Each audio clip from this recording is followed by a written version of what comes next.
talk today about how I did a series of stories involving injuries to civilian contractors in Iraq and Afghanistan. One of the important lessons from that story, I thought, was the combining of hard data from a computer database with real-life anecdotal stories.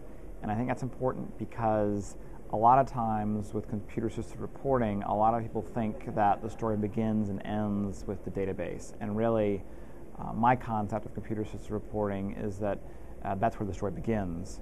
And then once you have that information, you then have to fill it in and make it breathe with some life. The underpinning of that story, the way that I knew it was a story that was a very real trend that was occurring was we got a set of data from the Department of Labor. And that set of data was a list of every single civilian contractor at work in Iraq and Afghanistan who had reported being injured. And that way, it was kind of like a workers' compensation database. It was sort of like they'd been working for a company and they'd been injured, except these injuries were very different. They weren't, I strained my back, or I had repetitive stress syndrome, I had I'm a triple amputee, or I have post-traumatic stress disorder.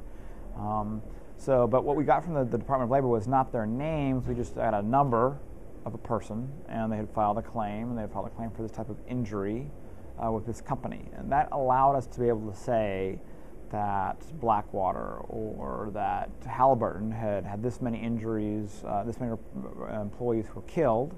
We could say things like what the injury rates were. We could do things with the data which showed, for instance, how many insurance companies had denied claims for these civilian contractors and their injuries. And then we could have done a story just with that, really. It said there had been 2,000 contractors who had been killed, and insurance companies had often denied their claims. But I really wanted to breathe life into that story. So really, although getting the database was in itself a very lengthy process, some 2 years worth of sort of lawsuits and things like that, and then we had to manipulate the data and make it into a database that you could actually use and read. That was only really the beginning of the story. And then it was a matter of finding individual contractors and individual civilians who've been injured, or their families of those who've been killed, and convincing them to talk. And that in itself is a difficult process.